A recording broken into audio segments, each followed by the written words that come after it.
আসসালামু আলাইকুম। স্বাগতম আমাদের চ্যানেল সিবিউ উইথ আস। এই হুয়া হিন সিরিজে আমরা ঘুরে দেখব থাইল্যান্ডের বিখ্যাত সমুদ্র শহর হুয়া হিন।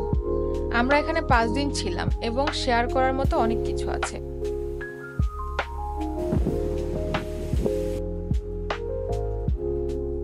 ব্যাংককের সুবর্ণভূমি এয়ারপোর্ট থেকে হুয়া হিনের দূরত্ব প্রায় 230 কিলোমিটার এবং আমাদের ট্যাক্সিতে যেতে সময় লেগেছিল প্রায় 3 ঘন্টা।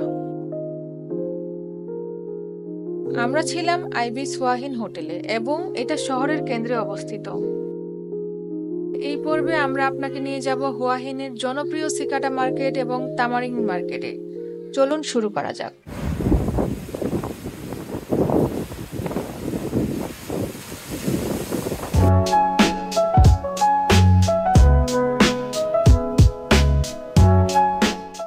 আইবিস হুয়া হিন হোটেল থেকে সিকাডা নাইট মার্কেট মাত্র 500 মিটার দূরে, তাই পৌঁছানো একদম সহজ।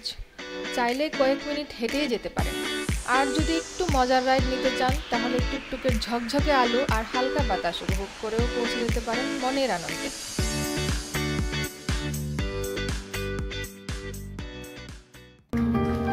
সিকাডা নাইট মার্কেটে পা রাখার সঙ্গে সঙ্গে এক মুগ্ধতার জগতে প্রবেশ করবেন।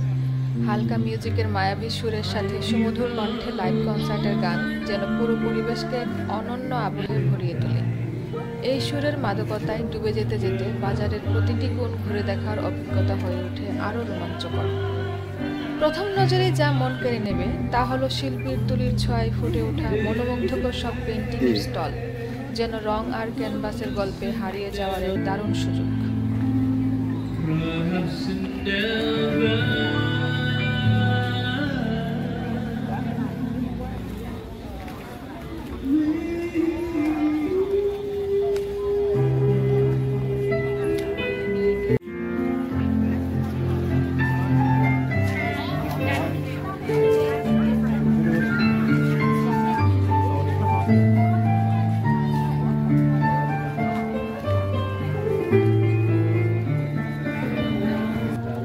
একটা নাইট মার্কেটে যা যা থাকার কথা, সিকাডা নাইট মার্কেটে তার সবই আছে।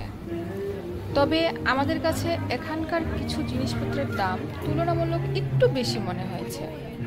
কিন্তু এই বাজারের বিশেষত্ব হলো এখানে এমন কিছু অনন্য শিল্পকর্ম আর হস্তশিল্পের জিনিস পাওয়া যায় যা সাধারণত অন্য কোথাও সহজে চোখে পড়ে না। বিশেষ করে কাঠের তৈরি নানান রঙিন পুতুল আর শিল্পীদের তুলিতে আঁকা মনোমুগ্ধকর চিত্রকর্ম, যা এই বাজারকে আরও অনন্য করে তুলেছে। এক কথায় শুধু কেনাকাটার জন্য নয়, এখানকার শিল্প আর সংস্কৃতির ছোঁয়া উপভোগ করতেও আসা যায়।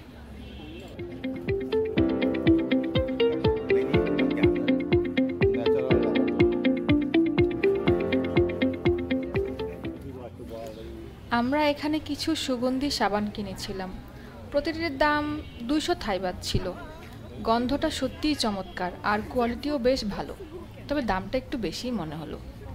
হাঁটতে হাঁটতে এসে পড়লাম দারুণ নকশা করা আয়না আর চিরুনির এক স্টলের সামনে। এত সুন্দর ডিজাইন দেখে দেরি না করে আমার মেয়েটার জন্য নিয়ে নিলাম একটা। দাম পড়লো 100 থাই বাত।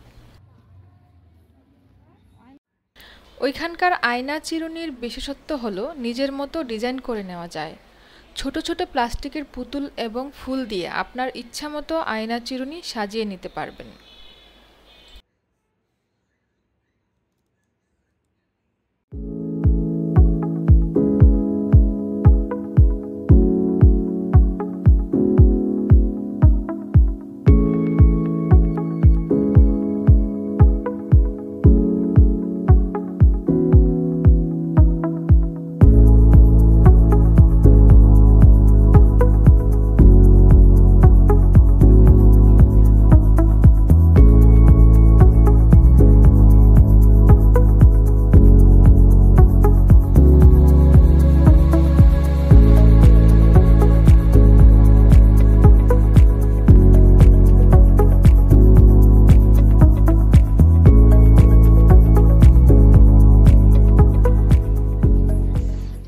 হাঁটতে হাঁটতে হঠাৎ এসে পড়লাম এক অদ্ভুত দৃশ্যের সামনে।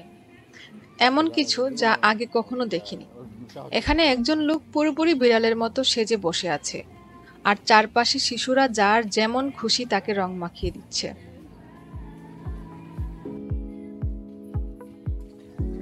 আর হ্যাঁ, সিকাডা মার্কেটে ফুড কোর্টও আছে, যেখানে পাওয়া যায় নানা রকমের সুস্বাদু খাবার।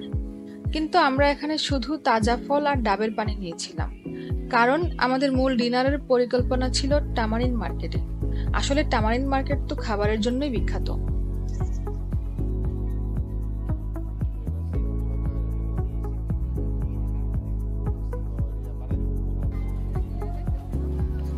এখন আমরা এই অডিটোরিয়ামে গিয়ে বসবো, যেখানে একটু পরেই শুরু হবে এক মনোমুগ্ধকর বাবল শো। এই শোটি শুধু দুইবার হয়, রাত 7:45 এবং 9টায়, তাই সময়টা মিস করা যাবে না। আর হ্যাঁ, একটা বিষয় কিন্তু বলা হয়নি, সিকাডা মার্কেট সপ্তাহে মাত্র 3 দিন, শুক্র, শনি আর রবিবার খোলা থাকে। তাই এখানে আসার পরিকল্পনা করলে অবশ্যই সেটা মাথায় রাখতে হবে। চলুন এবার বাবল শোটা উপভোগ করি। Bubble show!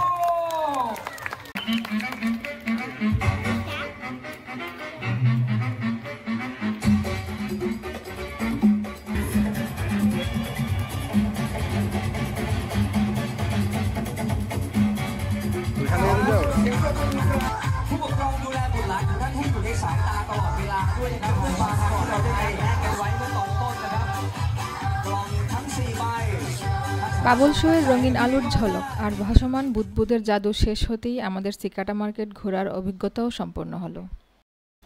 সিকাডা মার্কেট থেকে টামারিন মার্কেট বেশি দূরে নয়, মাত্র 100 থেকে 150 মিটার হবে। 2-3 মিনিট হাঁটলেই পৌঁছে যাওয়া যায়। হালকা বাতাস আর রাস্তায় থাকা আলো আঁধারের মুগ্ধতা উপভোগ করতে করতে আমরা পৌঁছে গেলাম টামারিন মার্কেট। আমরা ডিনারের উদ্দেশ্যে এসেছিলাম টামারিন মার্কেটে, যেখানে প্যান এশিয়ান কুইজিনের এক বিশাল সমারোহ।